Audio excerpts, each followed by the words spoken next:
자, 두 번째 시간, 내용 함께 또 읽어보면서, 이제 아까 우리가 했던 부분을 좀 더 진행하고, 그 다음에 또, 거기에 대한 피드백 같이 나눠보도록 하겠습니다. 하나님께서 우리에게 말씀하신 것을 기억해야 하는 것은, 이제 그때 세상적인 상담에 사로잡히지 않고 하나님께로 이제 가기 위함인 것이죠. 하나님께서 그때 우리들로 하여금 딱 돌이키게 하세요. 하나님의 뜻으로. 그래서 이게 중요한 거지. 우리의 목표는 이런 거였지. 이런 것들을 되새기게 하는 거죠. 아까 우리가 봤던 말씀도 이 그리스도의 몸을 세우는 것, 그 다음에 우리가 다 하나님의 아들을 믿는 것과 아는 일이 하나가 되어서 충만한 사람을 이루어 그리스도의 장성한 분량에 충만한 데까지 이르게 한다. 이런 것이 이게 하나님께서 우리에게 부모로서 하게 할 부모로서 우리에게 주시는 것을 또 볼 때 이런 의미가 있어요. 그리스도의 몸을 세우게 하신다. 부모로서 우리가 그리스도의 몸을 세우는구나. 그 다음에 자녀에게 그리스도의 장성한 분량이 충만한 데까지 이르게 하는구나. 뭐 이런 거는 이런 사람들만 하는 거 아닙니까? 목사와 교사나 복음 전하는 선지자, 사도 이런 사람들만 하는 거 아닙니까? 근데 이제 말씀을 이런 것에서 이제 따가지고 와서 그래서 함께 또 생각을 해 보거든요. 그러니까 뭐 신학적으로는 그렇게 사용될 수 있겠지만 상담적으로는 우리가 하나님께서 우리에게 주신 그런 은혜를 사용해서 이렇게 나아가려고 할 때 여기에 하나님께서 그리스도의 몸을 이루려는 그 장성한 모습을 갖게 하려고 하신다. 이제 이런 것들을 우리가 이제 머릿속에 되새겨요. 그래서 단순히 이러한 것이 없으면 엉뚱한데 이제 목표가 되거든요. 어떻게 하면 부모로서 자녀를 내 마음대로 할까? 어떻게 하면 그 자녀의 원하는 것을 이루어 줄까? 이렇게 하다 보면 이게 하나님의 원래의 목표는 그리스도의 몸이고 장성한 모습이고 이러한 가치가 있는데 그런 것들을 이제 잃어버리게 되는 거죠. 그리스도의 몸 혹은 장성한 모습. 그런 것들을 부모에게 이게 그리스도 안에서의 모습이구나, 우리의 목표구나라는 것을 하나님의 말씀을 또 생각하게 하는 거죠. 그러니까 이제 성경적인 상담이 되는 거죠. 그래서 그 다음에 우리가 이제부터 어린아이가 되지 아니하여 사람의 속임수와 간사한 유혹에 빠져 온갖 교훈의 풍조에 밀려 노동하지 않게 하려 함이라. 그래서 이런 것들이 이제 우리가 경계해야 할 부분이 되겠어요. 온갖 교훈의 풍조. 그래서 요즘 시대는 이렇게 합니다. 이런 게 우리들로 하여금 이제 헷갈리게 만드는 거죠. 하나님의 말씀은 변화가 없거든요. 하나님의 말씀은 항상 일정해요. 그거는 시대와 장소를 초월하는 거죠. 근데 세상은 늘 새로운 것들을 제공하면서 그러면서 이제 유혹을 하는 거죠. 온갖 교훈에 풍조에 그런 건 사실 속임수와 간사한 유혹이어서 결국은 이게 온전한 목표를 이루어가는 그런 과정이 아니라 이제 멀쩡하게 가고 있던 사람들을 바꿔내는 멀쩡하게 하고 있던 사람들을 이게 변화시켜서 여기서 잘 가면 되는 사람들을 이렇게 바꾸는 그런 역할을 해버리는 거죠. 세상적인 상담이. 그래서 이게 부모 교육을 심리학적으로 하는 경우에도 부모가 멀쩡하게 잘 교육을 하고 있다가 이제 아까 우리가 봤던 그걸 이제 부모 교육 세미나에서 이제 비성경적인 부모 교육 세미나 이제 구별을 하자니까 거기서 배워가지고 와서 그래서 이제 그걸 하기 시작하는 거예요. 아니 잘 하고 있다가 갑자기 그런 부분에서 이제 경청 공감 동일시를 해야 된다고 하니 그걸 한번 해보자 해가지고 이제 한다든지 그러면 잘하고 있다가 이제 이걸로 바뀌는 거죠. 가족 치료도 잘하고 있다가 하나님이 다 아비의 죄를 자녀에게 묻지 않고 자녀의 죄를 아비에게 묻지 않고 다 개개인의 죄로 살아가게 하시는데 그걸 이제 갑자기 이제 이렇게 해서 이게 이제 다세대 가족 치료의 원리로 이거는 우리 세대에서 이어지는 거야. 그리고 엮이는 가족도 많이 들어봤죠. 그래서 우리는 엮이는 가족이야. 우리는 문제가 많아. 그리고 그런 것들 통해서 이제 바뀌어야 될 부분이 지금까지 어떤 신앙적 가치 혹은 또 하나님께서 보여주시는 어떤 이 천국 소망의 그런 모습 이런 것들을 이제 완전히 바꿔서 이제 전혀 다른 쪽으로 이제 인도하려고 하게 되면 그러면 잘 가다가 이런 것들의 영향을 받아서 그래서 이제 이상한 데 빠지는 거죠. 그렇게 되지 않도록 이런 것이 그렇다고 뭐 심리학의 부분을 전혀 듣지도 보지도 말라라는 게 아니라 이런 것들을 보게 되었으면 잘 분별을 해야 되겠어요. 그러면은 이런 것들을 극복할 하나님의 말씀은 뭔가 이제 이게 우리에게 주시는 하나님의 말씀인 거죠. 그래서 하나님의 말씀은 에, 요동하지 않게 하는 것뿐만 아니라 그래서 주시는 말씀은 범사에 참된 것을 하여 오직 사랑하는 참된 것을 하여 범사에 그에까지 자랄지라. 그는 머리니 곧 그리스도라. 그래서 그리스도 중심의 이런 어떤 부모 의식 그리고 자녀들과 함께 그리스도를 생각하려는 그런 마음들 이런 것들이 하나님께서 주신 말씀이 되는 거죠. 그에게서 온몸이 각 마디를 통하여 도움을 받으며 연결되고 결합되어 각 지체의 분량들이 역사하여 그 몸을 자라게 하며 사랑 안에서 스스로 세우느니라. 그래서 어떤 면에서는 가장 필요한 게 그 시기마다 하나님을 알게 하는 것. 하나님이 너와 함께 하셔. 또 하나님이 너를 지켜주실 거야. 또 하나님을 의지하자. 이렇게 생각하는 게 그 시기에 하나님 안에서 이렇게 온몸이 각 마디를 통하여 도움을 받아 그 지체의 분량들이 그에게서 다 이루어지는 그런 놀라운 은혜를 볼 수가 있어요. 부모가 이제 각 시기별로 하나님의 그리스도의 은혜를 이제 나누려고 할 때, 그때 이제 비로소 하나님께서 주시는 그런 놀라운 삶을 자녀들과 함께 경험하게 되는 거죠. 이러한 은혜를 우리가 사모하고 또 이런 것들을 해 나가려고 할 때, 그때 하나님께서 우리에게 주시는 그런 이러한 모습들을 잘 해나갈 수 있으니까 이걸 기억하는 게 이 심리학적인 그런 이론을 적용하는 것보다 더 중요한 부분이 되겠어요. 우리가 배웠던 거를 좀 더 잘, 이제 좀 더 순화시키고 또 알게 된 것을 그리스도의 부분으로 그래서 이제 정리하게 되면 그러면은 길을 잃지 않고 이 시기별로 필요한 부분들을 그리스도의 은혜 속에서 잘 이렇게 케어하고 이제 성장할 수 있도록 하는 거죠. 자, 이것이 우리가 보는 이제 성경적 상담에서의 부모 교육에서의 모습이 되겠고요. 음, 다른 부분도 하나님께서 우리들에게 알게 하시는 그런 여러 성경 구절이 있어서 이런 성경 구절로 우리들이 하나님께서 우리에게 알게 하신 것이 무엇인가 이런 것들을 잘 생각해 볼 수 있겠어요. 그 다음에 말씀하심을 기억하는 것뿐만 아니라 하나님이 사용하시는 자원들이 있어요.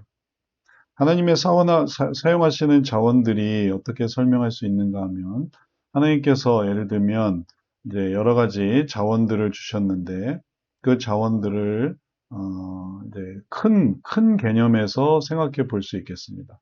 여러 큰 개념에서 생각해 보면 하나님께서 관계 속에서 이런 것들을 이제 허락해 주셨는데 하나님의 말씀이 우리들에게 주어졌을 뿐만 아니라 그 말씀을 붙들고 나아가게 되면 그 다음에 이제 주어지는 하나님의 도우심, 각 성도에게 하나님이 주시는 그런 뭐 신앙의 가족들이라든지 신앙 안에서 가족들 혹은 그보다 좀 더 멀리 있는 교회 식구들 그리고 교회 식구들에서 파생되는 목회자, 교역자 그 다음에 교회 식구의 성도, 혹은 또 기독교 지인, 그리스도인 지인들. 그러면은 전부 다 이 성도가 이렇게 이게 연결되고, 그리고 또 이런 식으로 다 이게 삼겹줄로 연결돼서 그래서 이 성도를 붙드는 걸 알 수 있어요. 어떤 목사님은 자기 있는 교회에 이제 한 가정에서 그 중학생 자녀의 얘기를 듣고 그 자녀를 만나면서 그 자녀의 문제를 해결하기 위해서 기도하고 애쓰는 그런 일화를 얘기를 해주셨는데, 이게 얘가 이제 가정 내에서 부모님과의 그런 관계와 갈등에서 어려움이 생기니까 그걸 어디서 해결을 했냐면은 목사님과 또 교육자와의 관계 속에서 그걸 또 해결하게 되기도 했어요. 그래서 이 자녀가 이 부모가 자기를 이해를 못 해주고 또 괴로워하니까 그래서 그걸 안타깝게 생각하는 이게 담당 교육자라든지 또 목사님이라든지 통해서 위로를 받으면서 이제 가족을 또 새롭게 이해하게 되는 거예요. 그런 경우가 또 우리가 흔히 들을 수 있지 않습니까? 그리스도인 지인이라든지 아는 사람을 통해서 이런 부분에 대해서 고민하고 괴로워할 때 결국은 다시 부모와의 관계를 또 회복하는 그러한 좋은 모습도 생각을 해볼 수 있어요.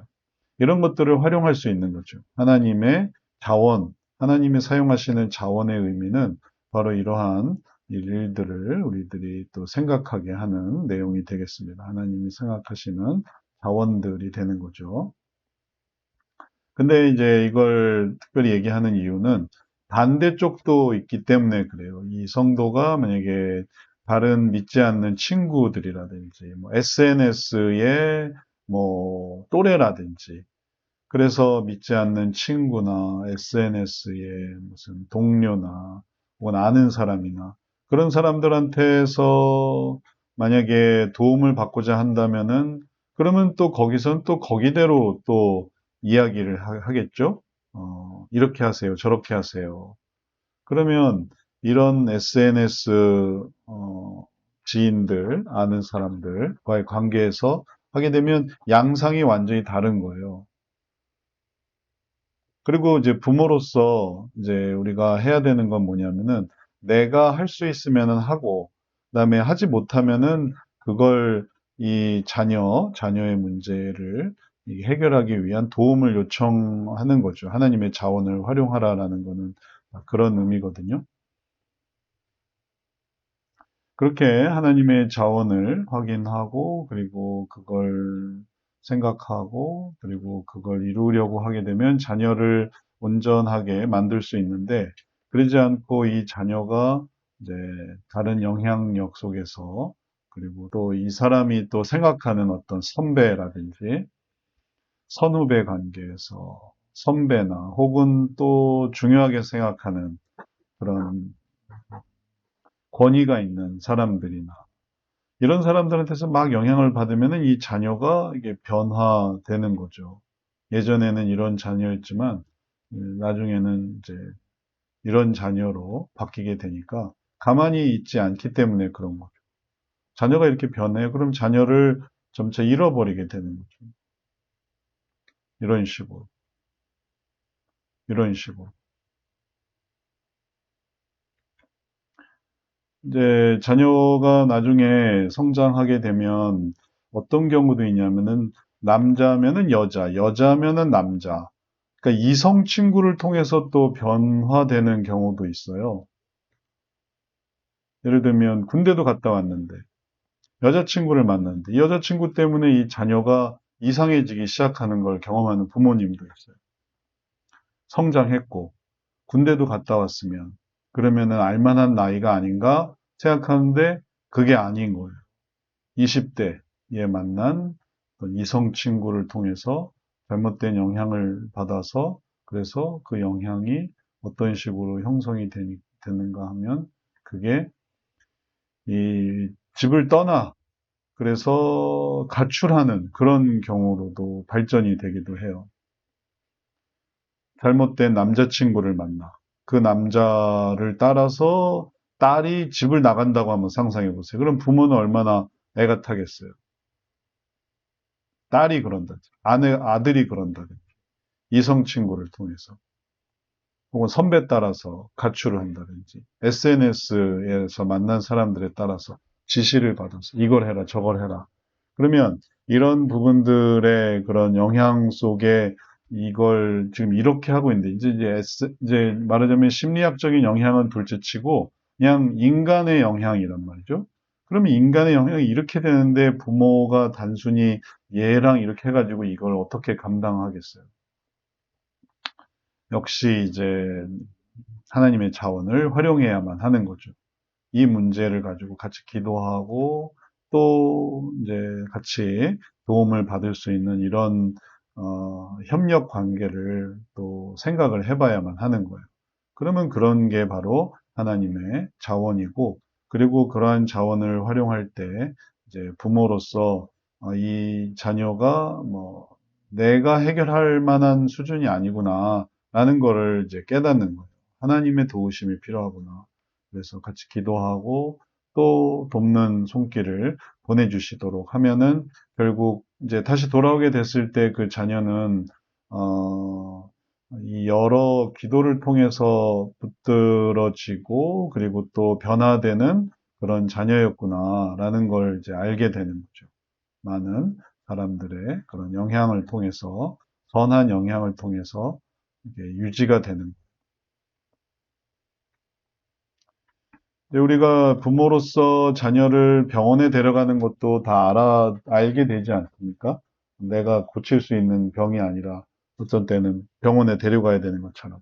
마음의 문제도 마찬가지예요. 내가 하는데 내가 만약에 다 할 수 없다면 그러면은 그럼 어떻게 해야 되겠구나. 이제 이런 얘기들을 관심 있게 생각하고 있어야지. 그러지 않고 뭐 끝까지 내가 뭐 자녀의 문제는 비밀이에요. 혹은 또 그런 부분에서는 뭐 세상적인 영향력 속에서 그냥 내버려 두겠어요. 그러면 그 자녀의 이 어려움을 해결하는 게 되게 힘들어지는 것일 수밖에 없는 거죠.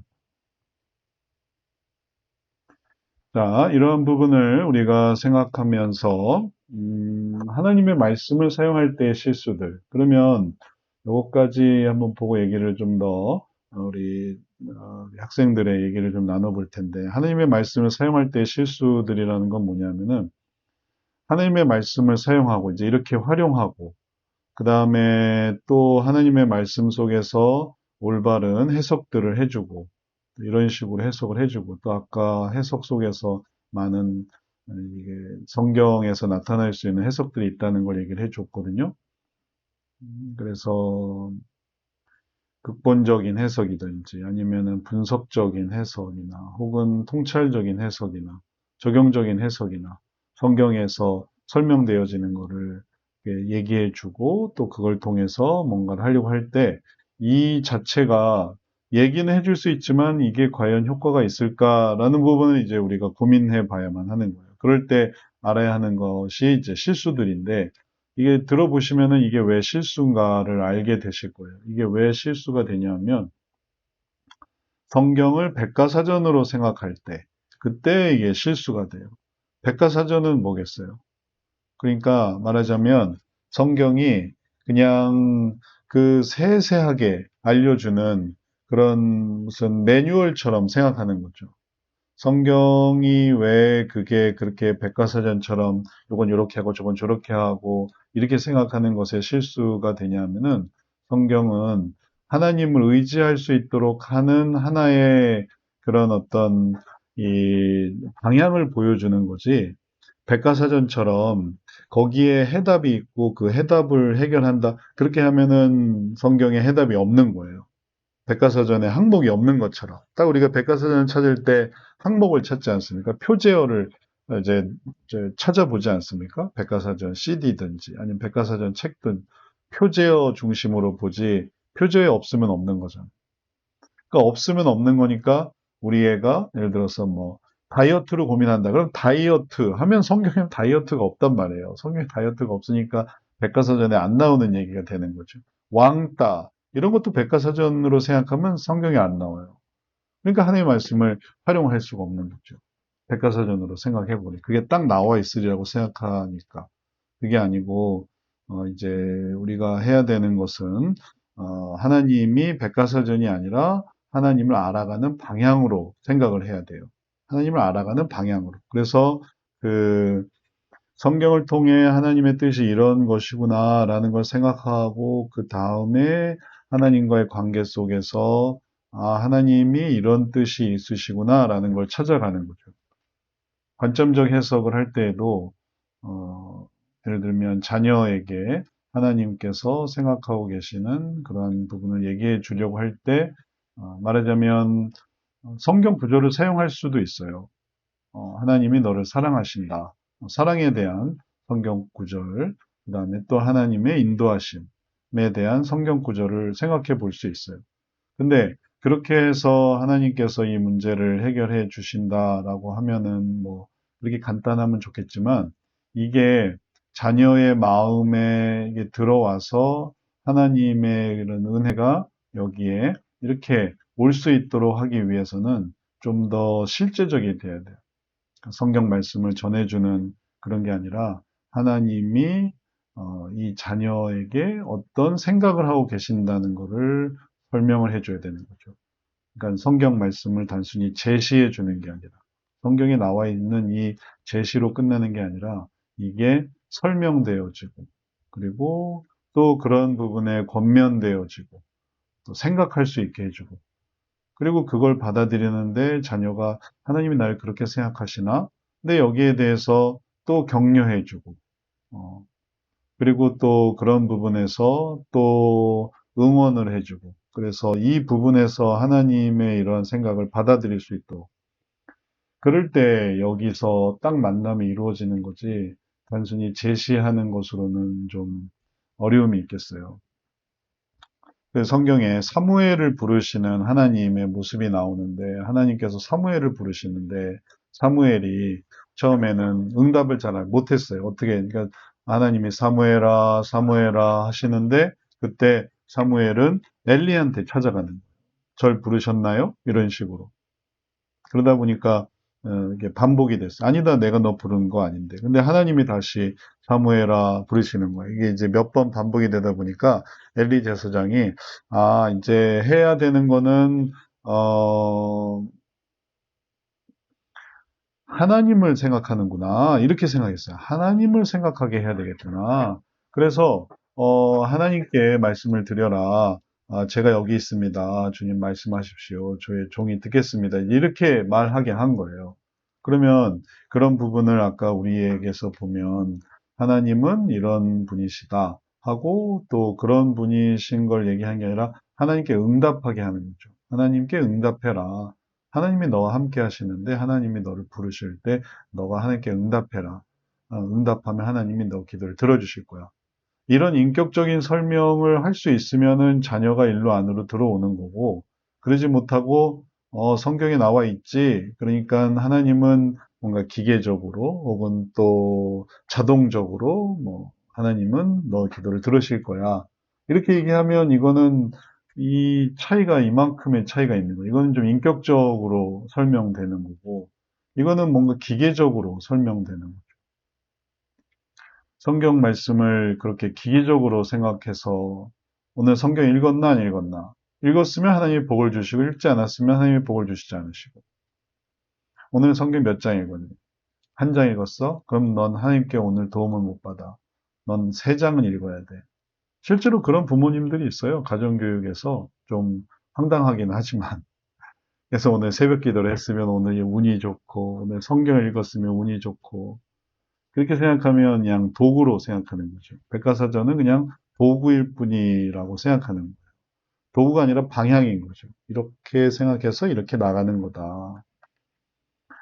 그럴 때 하나님과의 관계를 생각해 볼 수 있는 거고, 그리고 그럴 때 여러 가지 많은 부분에도 이게 표현이 더 늘어나는 거예요. 지금 아까 우리가 봤던 여러 가지 자녀에게서 이런저런 문제가 있는데, 이런 문제를 설명할 때 하나님을 어떻게 표현하는가에 따라서, 그리고 산타클로스를 어떻게 표현하느냐에 따라서 산타클로스의 실체를 알게 되기도 하고, 아니면 산타클로스를 이제 이거는 이제 그런 어떤 풍습이구나 이렇게 생각하게 되고 설명이 중요한데 예수님도 마찬가지예요. 예수님을 우리가 어떻게 설명하냐에 따라서 예수님이 그리스도의 나심이 되게 의미 있을 수도 있고 아니면 무의미할 수도 있고 얘기에 따라서 이제 달라지는 거죠. 그러니까 그런 부분에서 성경에 대한 이해가 우리들의 이해가 백과사전 수준이 돼서는 안 되겠어요. 도덕적인 이야기, 집대성, 잘 살기 위한 원리, 비상탈출구나. 성경만 펼치면 돼.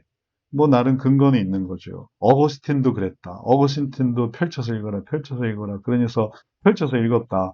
그러니까 너도 성경을 펼쳐서 읽기만 하면 네가 뭔가 탈출할 수 있을 거야. 그렇게 막 이게 설명을 해줘 버리면 그러면 그게 아니라는 걸 알 때 이제 완전히 지금까지 내가 헛살았구나 이런 배신감 혹은 또 그것으로 인한 어떤 상실감 그런 게 커요. 그러니까 애초에 그런 걸 하면 안 되는 거예요. 하나님은 원래 그런 분이 아닌데, 그렇게 만들어 놓고, 그러고 나서 뚝 떨어지면, 그 다음에 이제 다시 돌리려고 하면 어려워지는 거죠. 그럼 이제 다시 세상적인 방법을 찾아가니까. 이제 종종, 어, 그, 점을 보는 부모가 이제 자녀 문제로 점을 보는 그런 경우도 있어요. 그러면 점을 보는 게 때로는 어떤 식이 되냐면은 맞기도 하단 말이죠. 점을 보니까 이게 맞다. 근데 이제 그런 점이 맞는다는 개념이 어떤 개념이냐면은 사울이 점을 봐서 사무엘을 불러 올렸거든요. 근데 사무엘이 뭐라고 말하냐면은 네가 이제 조금 있으면 나와 함께 있을 거야. 이렇게 말을 하는 거예요. 맞긴 맞죠. 맞긴 맞는데 그게 좋은 게 아닌 거예요. 나와 함께 있을 거야. 사무엘도 진짜 사무엘이 아니었을 뿐만 아니라 들었던 얘기도 좋은 얘기가 아니니까 그렇게 점을 치고 나서 그냥 완전히 바닥으로 떨어진 거거든요. 왜냐하면 사탄은 그렇게 늘 그런 걸 활용을 하니까. 그래서 성경을 그런 식으로 활용해서도 안 되고 또 그런 개념으로 우리가 성경만 그러냐, 뭐 점도 그런 거 아니냐, 다 잘 살기 위한 수단과 방법 아니냐 이렇게 생각하면 그럼 또 어긋나게 되고 그러면 뭐든지 잘 살 수 있는 방식이라면 뭐다 이렇게 따르다 보면 그러면 이제 또 안 좋게 이렇게 가게 되니까 이제 그런 부분들을 부모로서 이제 잘 구별을 하셔야만 하겠어요. 자, 다음 피드백으로 여기까지 얘기를 듣고 고유미 권사님 한 말씀 해주시죠. 고유미 권사님, 김은숙 집사님, 그리고 최영주 집사님 세 분 얘기 들어볼게요. 예, 아까 이제 씨는 전에도 이제 잘 들었는데, 저도, 애를 키우면서, 제가 이제 전공이 간호학을 해서 인간 발달 심리 이런 거 많이 배웠거든요. 그래서 원래 저는 사람에 대해서 관심이 많고, 마음에 대해서 관심이 많았던 것 같아요, 개인적으로. 그래서 주변에서 막 심리학을 해보라고 그러는 사람도 있었는데, 왠지 핑계대고, 왠지 뭔가 분석은 하는데, 뭔가 아닌 것 같은 느낌을 그때도 많이 받았어요. 상담센터 오면서, 이런 죄성이 있구나, 욕구가 있구나. 근데 신앙생활을 할 때 우리가 어떤 목표치만 놓고 이렇게 해라, 뭐, 말씀 많이 봐라, 기도해라, 뭐 이런 것만, 근데 중간이 없었던 게 되게 그랬는데, 이제 하면서 많이 알게 됐고 깨달아졌는데, 지금은, 선순환의 뭐, 나도 자녀도 이렇게 올라가야지 떨어져도 밑으로까지 떨어지지 않는구나, 이런 생각을 많이 하면서, 아까도 우리가 악에 동참하는 자녀를 선에 동참하게 하는 정말 설명을 했잖아요. 근데 세상 풍조가 너무 많잖아요. 테레비도 재미난 게 많고, 뭐, 인터넷 이런 게 너무 많고, 아이들이 아침부터 저녁 때까지 노출되는 시간이 많기 때문에, 그거를 부모가 어떻게 방향성을 잘 지금 계속 말씀해 주셨는데, 좀 아까 말씀하신 것도 저도 하나님의 말씀을 도구로 사용하지는 않았나 이런 걸 많이 짚어봤거든요. 그러니까 지금도 많이 주변에서 뭐 1년 동안에 성경을 뭐 한 번도 필사를 안 했단 말이야? 뭐 몇 독을 했냐? 뭐 안 했으면 마치 정죄하듯이 그렇게 하고 아이들한테도 말씀을 강권하고 하는데 그 알맹이는 하나도 없이 음, 하나님을 보는 게 아니라 그냥 도구로 이용한다는 말이, 도구가 아니라 방향이 중요한데 우리가 도구로 있는 사람들도 이용하고 있는 거 아닌가. 음, 알맹이 없이 생각을 정말 많이 하게 되고, 음, 동참하는 자녀를 손에 동참하는 구체적이에요. 저는 말씀을 좀 많이 쓰기는 했던 것 같은데 아까도 말씀에서 제시만 했지 설명하고 권면하고 격려하고 응원하는 거를 좀 음, 부족했고 못했구나라는 생각이 들었는데, 그래도 감사한 것은 내가 다 못했지만 주변에서 목사님이나 아니면 주일학교 선생님이나 이런 사람들을 통해서 아이가 알게 하시고, 그냥 내가 기도하니까 방향으로 나갔구나라는 감사함은 있는데, 음. 그래도 부모가 거기에서 좀 더 분별력 있게 아이를 다 이렇게 이끌어가면 더 좋지 않을까 하는 생각은 많이 들으면서 하게 됐어요. 부모가 그런 네. 왔다 갔다 하지 않고. 음. 예, 그런 그게 아주 너무 좋은 말씀이에요. 우리가 하고 있는, 그리고 앞으로도 해야 되는 것의 차이를 생각해 보실 수 있는데, 지금까지 했던 어떤, 신앙생활, 신앙 혹은 신학적인 모습은 요 한도 내에 있었던 것이고요. 그러다 보니까 이제 요 한도 내에서 말씀하신 것처럼 이 외부가 없는 거예요. 이 외부가. 그래서 이걸 이렇게 딱 빼내니까 그러니까 이게 신학으로는 적용이 한계가 있는 거죠. 음,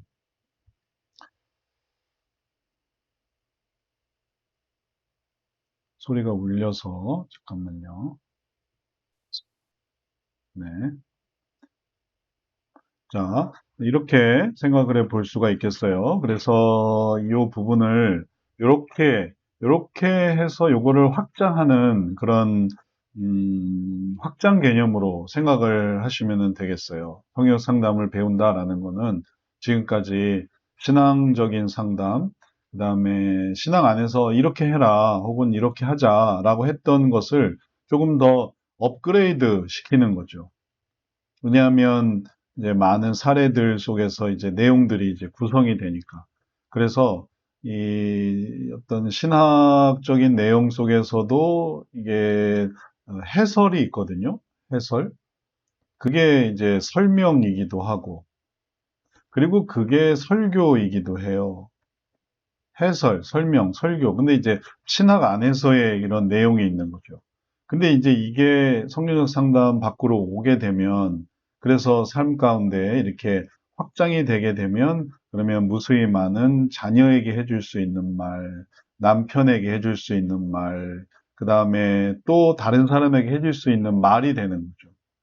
서당계 3년이면 풍어를 외운다잖아요. 그러니까 신앙생활 뭐 10년이면 그러면 이 정도 얘기는 해줄 수 있는 그런 수준이 성경 상담에서 말하는 다양한 해석들이에요. 성경에 이런 게 있더라. 예를 들면 이렇게 설명할 수 있더라. 그래서 예를 들어서 이렇게 설명해 주는 것일 수도 있고, 관점적으로, 요걸 요렇게만 좀 바꿔봐라. 하나님도 널 보셔. 너도 하나님을 보지만 하나님도 널 보셔. 그러니까 너가 하나님을 볼 뿐만 아니라 하나님이 널 보시는 걸 생각하면서 한번 아니, 생각을 해봐라. 그게 옳겠니? 그르겠니? 하나님이 널 보신다고 생각하면 이러면은 단순히 기계적인 얘기에서 좀 더 안으로 들어가는 거죠. 그런 설명 자체가. 그럼 이런 설명은 도대체 그런 얘기 어디서 들었어요? 하면 다 교회에서 배웠지. 교회에서 해설을 통해, 설명을 통해, 설교를 통해 내가 이해한 한마디의 그 구절을 통해서 지금 너한테 얘기하는 거지. 이제 이런 이제 다양한 이제 활용이 가능한 거예요. 활용, 배운 것을 적용하고 활용하고. 그래서 부모로서 잘 듣고 그다음에 또 신앙생활 하면서 그걸 자녀들한테 잘 전수하면은 그러면 이제 이 부분에 대해서 계속 열매를 쌓을 수 있으니까 그게 요런 의미로 구별된 게 이제 성경적 상담인 거죠. 그래서 성경 상담 내에서는 신학과 전혀 상관이 없는 게 아니라 결국은 신학을 삶 속에 이렇게 확장시켜 나가는 그런 거니까 이제 우리가 이런 걸 배우고 있어요. 그래서 부모 상담도 신학을 확장한다. 그래서 상담으로 이런 다양한 해석들을 배운다. 이제 그러면 이걸 이제 가족들, 자녀들한테 쓰게 되고, 그리고 그런 걸 쓰게 되면, 그러면 이제 더 많은 이런 이야기들을 이렇게 해나갈 수 있어요. 저희 이제 둘째 딸이 이제 중학생인데, 둘째 딸이 이제 종종 학교에서 있었던 얘기들을 해요. 그러면 이제 저랑 또 제 아내랑 같이 얘기 들으면서 이런저런 조언을 얘기해 주는데, 그 중에 한 게 뭐냐면은, 이제 자기 그룹이 있대요. 중학교 지금 1학년인데, 자기 이제 친구 그룹이 있는데, 그 그룹에 끼고 싶어 하는 다른 한 애가 있다는 거예요. 그래서 걔 때문에 너무 스트레스를 받는데요. 우리끼리는 딱 그룹이 있어서 너무 친한데. 근데 얘가 이렇게 껴들려고 해가지고, 그걸 어떻게 하면 좋을지 모르겠다고. 그래서 이제 좋은 얘기를 해줬죠. 이제 소자를 불쌍히 여기시고, 긍휼히 여기시고, 그리고 또 하나님이 함께 하시는 그런, 하나님이 또 그런 외로운 아들을 얼마나 사랑하는지. 그랬더니 우리 딸이 하는 말이 뭐냐면, 그러면 나는 내가 불편한 거는, 내가 괴로운 거는, 그 다음에 내가 스트레스 받는 건 그건 어떻게 해? 그러니까 이제 나름 이제 고민이 되는 거예요. 한마디로 이게 딱 들어오기가 쉽지 않은 거예요. 그때부터 이제 이야기가 시작이 돼서, 그래서 이걸 어떻게 설명해 주면 좋을까? 이런 걸 이렇게 좀 그러니까 끼고 싶어 하니까 이렇게 받아들여 주게 되기를 바라는 마음으로 그런 얘기들을 이제 많이 하게 됐어요. 그리고 많이 하게 되면서 네, 최종적인 결론은 뭐냐면은, 그러면 엄마 아빠가 그렇게 얘기를, 또 저희 아내도 같이 얘기를 하고, 그러니까 엄마 아빠 얘기를 하니까, 그러면 내가 그러면 노력해 볼게. 그래서 그런 부분에서 할 수 있는 게 뭔지 한번 내가 노력해 볼게 하면서 그런 가정생활 얘기를 하고 친구 관계 얘기를 하다가 막 하나님은 널 사랑하시고, 하나님이 널 위해 죽으시고, 그리고 또 하나님이 이걸 어떻게 생각하시는지 네가 생각해야 되고, 그런 얘기가 막 이렇게 절로 나오게 됐어요. 그리고 그러한 것들 속에서 그렇다고 또 우리 딸이 또 고집이 좀 있어서 그럼 아빠 원하는 대로 할게요. 그런 거 아니고 생각해 볼게. 생각해 볼게. 딱 그러더라고요. 그래서 그럼 생각해 봐라. 생각해 보고 또 네가 또 알아서 판단해라. 하지만 뭐 이런 게 있다. 이제 이렇게 얘기를 했는데 하나님의 말씀의 적용은 그냥 간단한 게 아닌 거죠. 수없이 많은 또 어떤 경우는 뭐 내가 그 한 사람이 되기도 하고 내가 그 한 사람에 어떻게 들어갈 것인가 혹은 내가 그 무리 중에 그 사람을 어떻게 들어오게 할 것인가 이런저런 수없이 많은 일들에 어떻게 적용할 것인가 이런 개념이니까 그런 것에 요걸 이렇게 활용해 보고 또 하나님의 말씀을 생각해 보고 이렇게 하려고 하다 보면 이게 이렇게 선순환이 될 수가 있겠어요. 그걸 도와주는 그런 과정이니까요. 그 다음에 김은숙 집사님 한 말씀 해주세요. 소감이 어떠세요? 배우신 것에 대해서. 예, 그, 우리말에, 자식은 품 안의 자식이다. 그런 말 있잖아요. 진짜 네. 실감하는데요. 음, 그 애들이 요즘, 뭐, 한 중학생만 돼도 부모를 떠나려고 하는 것 같아요. 본능적으로요. 자꾸 그럼요. 잔소리를 해서 그런지. 그때부터 이제 교육이 안 되는데 제가 지금 굉장히 후회하고 음, 회개하는 부분이 음, 어릴 적에 애들이 좀 여유가 있고 이런 시간 여유가 있고 부모밖에 모를 때 음, 가정 예배를 통해서 그 부모가 살아가는 모습 또 하나님을 그 알게 해주고 하나님이 음, 어떤 분이신지 그 음, 삶의 고난 가운데 어떻게 분별하고 해결하는 그 문제 해결을 하는 그런 과정들을 직접 보여주지 못하고 음, 뭐 저희 남편도 대기업 다니면서 너무 바빠갖고 주일날도 저기 회사 가는 날도 많았고 옛날 시절에 그랬었잖아요. 음, 저 혼자서 아빠 역할, 엄마 역할을 다 한다는 게 그 진짜 그 실수투성이었더라고요. 음, 지금 하면 잘할 것 같은데, 손자한테는 잘할 것 같은데, 우리 애들이 말 들을지도 모르겠고, 지금은 뭐 SNS나 친구하고 음, 그 해결을 하더라고요. 근데 음, 주변에 좀 자녀 교육 잘하는 분들 보면 어릴 때 가정예배 잘 들여갖고 그 SNS나 그 친구보다는 그 위기 가운데서 어른이 결혼했는데도 부모님하고 이렇게 상의를 하고 부모하고 신뢰가 탄탄한 애들은 정말 그 만사형통으로 가는 것 같더라고요. 음, 예, 가정예배를 드리긴 했었는데 어떻게 드렸냐면 그냥 딱딱하게 율법적으로 드렸어요. 근데 음, 삶을 나누는 방식에 그걸 못했다는 거. 음, 하나님이 절대 우리를 사랑하시고 하나님은 전능하시고 우리를 너무나 사랑하시고 하나님이 내 삶의 주인이시고 하나님이 다 하신다는 거 이거에 대한 절대 신뢰를 못 심어준 거. 음, 그게 실수였지 않나 싶어요. 음. 가정예배를 정말 그, 아주 효과적으로 못 드린 그게 제 자녀 양육의 실수였던 것 같아요. 네, 네. 그 좋은 말씀 해주셨고, 이제 그게 하나의 노하우, 그 다음에 또 시행착오, 그 다음에 또 그게 좋은,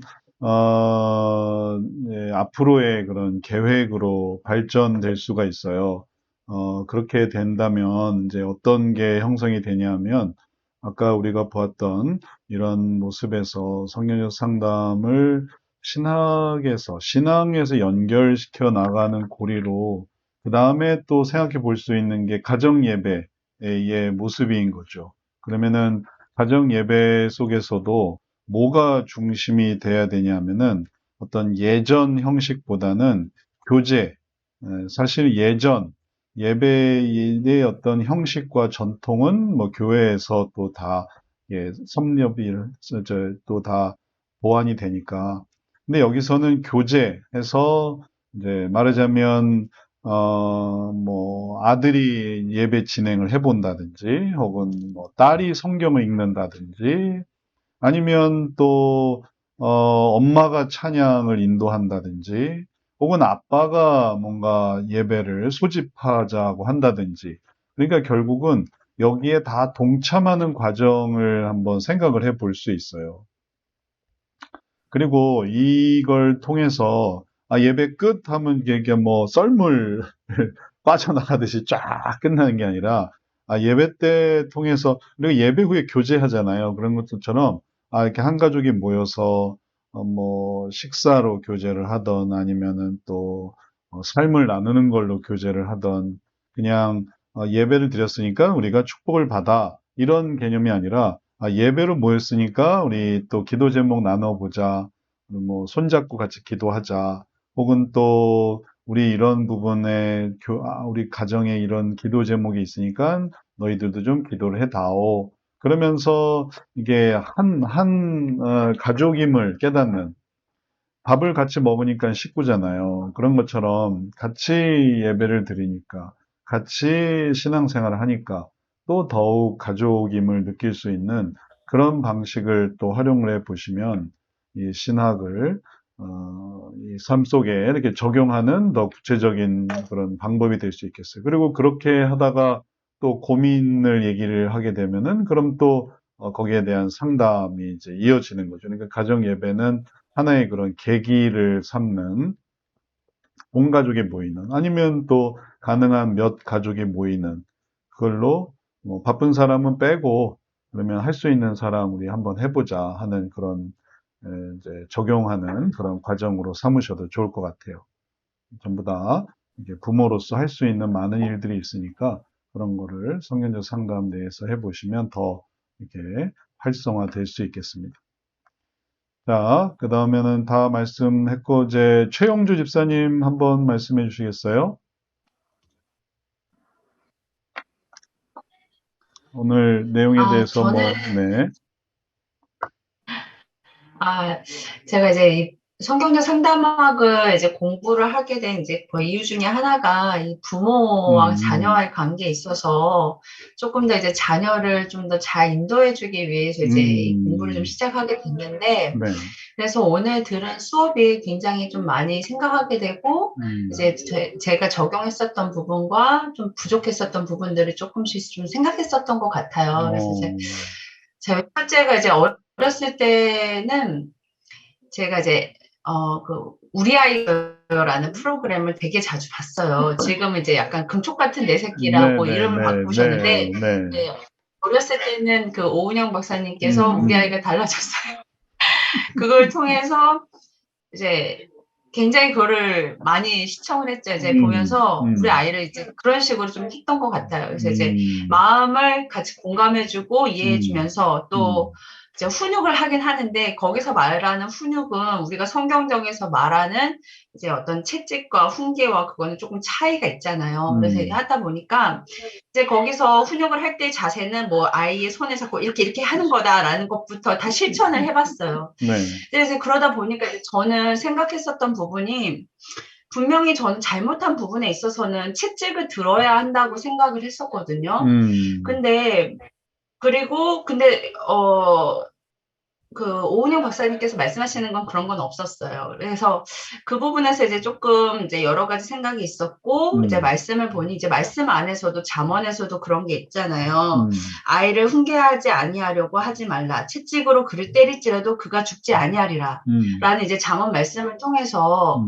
이제 그래 분명히 하나님께서는 아이에 대해서 채찍을 하지 않는 거에 대해서 겁내지 말 그렇게 하지 말아라고 말씀하셨기 때문에 이렇게 해야 돼라는 생각을 가져서 이제 아이가 조금 더 컸을 때는 이제 채찍을 사용을 했죠. 근데 이제 왜 또 채찍을 했을 때 또 그런 어떤 방법들이 있잖아요. 감정을 최대한 절제해서 부모가 감정을 이입하면 안 되고 최대한 절제해서 그렇게 아이를 이렇게 정확하게 이렇게 훈계를 해야 된다 이렇게 또 가르치는 어떤 또 뭐 그런 게 있잖아요. 그래서 이제 최대한 그렇게 했는데 아이의 행동에 대해서는 분명 이건 잘못된 행동이야. 표면적인 행동에 대해서는 제가 이제 많이 뭐 엄격하게 이렇게 좀 했어요. 근데 이거를 성경 안에서 왜 진짜 이것이 왜 채찍을 해야 되고 왜 혼내야 되는지에 대해서는 아이가 좀 더 커서 이해를 했던 것 같아요. 그러니까 하나님께서는 우리가 이 채찍을 사용하는 이유가 하나님께서는 죄를 싫어하시고 죄와 함께 하실 수가 없는 분이시기 때문에 음, 아이가 행동하는 예를 들어서 고집이라는 부분, 경청하지 않고 부모님 말씀 듣지 않고 고집 부리는 부분에 있어서 단지 행동이 문제가 아니라 그 아이의 내면에 있는 그 고집스러운 마음, 하나님의 앞에서 불순종하려는 마음, 자신을 더 먼저 생각하는 이기적인 마음들이 정말 그것이 죄의 뿌리라는 거를 좀 더 먼저 알려주게 되게 된 것 같아요. 그래서 이것이 올바르지 않기 때문에 너를 사랑하는 마음에서 이렇게 어머니는 이렇게 매를 된다라고 이렇게 설명을 나중에는 하게 됐거든요. 음, 이렇게 하다 보니까 이제 아이를 조금씩 키워 나가면서 처음에는 그냥 말로 이렇게 그냥 그렇게 세상적인 이론 방식으로 하다가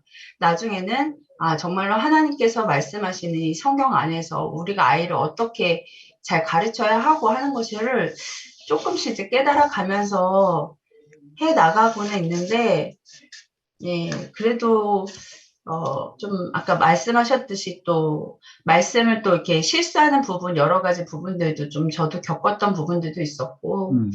네, 좀 항상 좌충우돌하면서 이렇게 좀 네, 네. 그런 부분에서 이제 계속 좋은 개념을, 만들어 가시면은 도움이 되시겠어요. 또 그거는, 집사님뿐 아니라, 최영주 성도님뿐 아니라, 이제 우리 모두에게 다 필요한 부분이기도 한 거고요. 아, 뭐, 그게 뭐 몇 사람의 경험만이 아닌데, 또 꼭 그런 어떤 내용만이 아니고, 우리가 기억해야 되는 건 뭐냐면은, 하나님의 목표는 우리가 생각하는 것보다 더 높은 수준에 있다라는 거죠. 세상의 목표는 그런 수준이 아니에요. 세상의 목표는 항상 요 정도면은 괜찮아요. 그래서 이제 이 방식이 다른 거죠. 그러니까 이런 부분에서 세상에 그런 어떤 기준이 형성이 되는 거죠. 근데 하나님의 기준은 이런 식으로 형성이 돼 있기 때문에 하나님 기준을 따르게 되다 보면은 결국은 하나님의 모습으로 형성이 되고 거기에 모든 의미가 이제 같이 생겨요. 이렇게 살려고 하면은 이 정도는 괜찮은 거죠. 어, 그래서 뭐 이렇게만 살아도 뭐 큰 문제가 없다. 그러면 이제 여기에 관한 뭐 TV 프로그램뿐만 아니라 뭐 심리학 책도 다 그렇고 이제 여기에 맞춰져 있는. 근데 이제 우리는 부모로서 하나님 보시기에 우리 자녀를 이렇게 키워야 되지 않을까 하니까 이제 이런 기준이 있는 거예요. 이런 기준과 이런 기준이 달라서 예를 들어 자녀를 특목고에 보냈다고 해보세요. 특목고 수준하고 그다음에 일반고 수준하고 그러니까 그 애초에 거기 갈 때부터 그런 거죠. 뭐 과학고, 외고, 뭐 기타 다른 무슨 사립학교 수준이 다른 거. 그다음에 그렇지 않고 우리는 그럴 필요도 없고 그럴 수도 없고 뭐 그냥 일반 고 수준으로 혹은 일반 학교 수준으로 하려고 합니다 하면 이렇게 되는 이런 차이는 어쩔 수 없는 것처럼 우리가 하나님의 자녀로서 이런 기준을 가지려고 한다면은 이렇게 하는 게 더 빠른 거예요.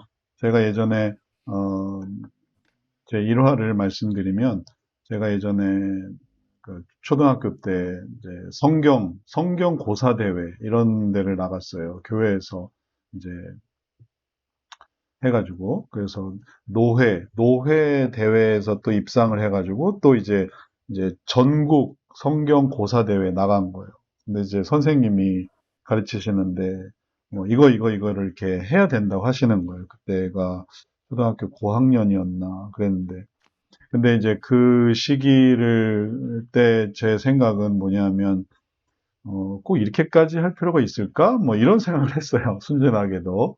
선생님은 총회, 전국 고사대회는 이 정도는 다 해야 된다. 성경 요절은 무조건 다 외우고, 그 다음부터 또 뭘 해야 되고, 이 책도 보고, 저 책도 보고, 그 부분에 아주 많은 경험이 있으셨던 선생님이었어요. 근데 제가 거기에 대해서 그렇게 힘들게 할 필요가 있을까요? 노회 대회도 이 정도만 해서 노회 대회도 입상했는데요.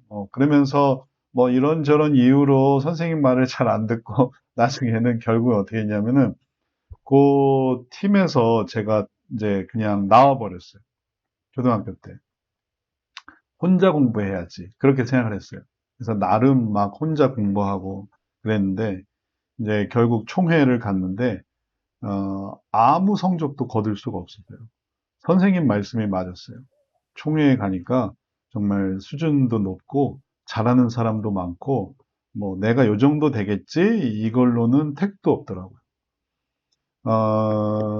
그래서 만약에 우리가 이 정도 수준에서 대충 뭐 하려고 하면이야 되겠죠. 그렇게 하면 되겠죠. 근데 하나님 수준으로 하나님 수준으로 해서 아까 우리가 봤던 그리스도의 몸과 그리스도의 장성한 모습으로 하려고 하면 이런 방식이 아닌 이런 방식이 필요한 것이니까 그래서 이제 성경으로 가르쳐서 하나님과 함께하는 그거는 이전에도 말씀드렸지만 기류를 타는 거예요.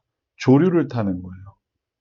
기류나 조류나 하여튼 하나님이 주신 그런 어떤 흐름을 타는 거예요. 여기는 자기가 하는 거고. 그러니까 그런 면에서 하나님과 함께하는 게 되게 소중해서 그럴 때 그 다음에 하나님이 그 다음을 인도하시는 게 되거든요. 그러니 자녀 교육에 있어서도 우리가 하나님께서 이루실 일들을 사모하고 또 그러한 자녀로서의 그러한 부모가 되려고 한다면 또 하나님 안에서 또 아주 감사한 그런 삶을 살게 되실 것입니다. 자, 오늘 우리 여기까지 하도록 하겠고요.